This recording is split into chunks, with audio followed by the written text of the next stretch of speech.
Class 7 Hindi question paper. देखिए पहला question है, सही विकल्प के सामने सही का चिन्ह लगाना है। साइकिल की सवारी किस विद्या की रचना है? साइकिल की सवारी जो है व्यंग्य कथा की रचना है। जन बाधा में किसकी कहानी है? जन बाधा में जो है गुड्डी की कहानी है। अब देखिए अगला क्वेश्चन, पुष्प की अभिलाषा शीर्षक कविता में मैं शब्द का प्रयोग किसके लिए किया गया है? किसके लिए किया गया है? तो पुष्प के लिए किया गया है। वर्षा बहार कविता के कवि कौन है? तो यहाँ पे आपका मुकुट घर पांडे हो जाएगा। अब अगला क्वेश्चन है, ब्रिटिश झंडे को किस नाम से जाना जाता है? किस नाम से जाना जाता है? तो अंग्रेजी यहाँ पे आंसर हो जाएगा आपका घ नंबर। अब देखिए निम्नलिखित शब्दों को दो दो परिवाची शब्द लिखना है। जैसे सर है, सर का लिख सकते हैं तीर और बाण, तीर और बाण। दूसरा है रिपु, रिपु का लिख सकते हैं दुश्मन और शत्रु। और भुजंग, भुजंग का लिख सकते हैं सांप और सर्प।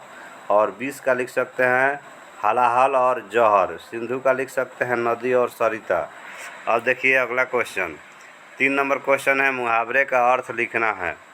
मैदान में डटे रहना, मैदान में डटे रहना का अर्थ होता है मैदान में डटे रहना यानी कि हार नहीं मानना। मैदान मार लेना यानी कि बाजी मार लेना यानी कि जीत जाना। और हाथ पाँव फूलना यानी कि घबराहट होना। ठीक है। तो सिर मुड़ाते ओले पड़ना, आरंभ में ही कार्य बिगड़ जाना, माने शुरुआती में ही कार्य जो है बिगड़ जाना।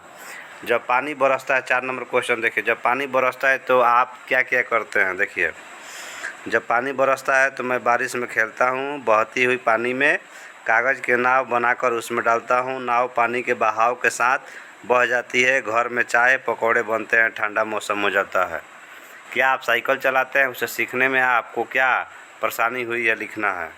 तो हाँ, मैं साइकिल चलाता हूँ, उसे सीखने में मुझे बहुत परेशानियाँ हुई, जैसे बार बार हाथ पैर में चोट लगना, कपड़े फट जाना, रात भर शरीर में दर्द रहना, ये परेशानियाँ लिख सकते हैं। अब देखिए 5वां क्वेश्चन, शक्ति और क्षमा शीर्षक कविता से आपने क्या सीखा?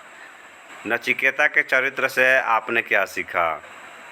तो 5वां क्वेश्चन आपका है, इसमें से आप लिख सकते हैं, इस कविता के माध्यम से हमें यही शिक्षा मिलती है कि सहनशीलता, क्षमा, दया आदि मानवीय गुण सभी सम्मानीय होती हैं। ये जब व्यक्ति शक्ति संपन्न होता है तो संसार शक्ति के सक्षम ही झुकता है।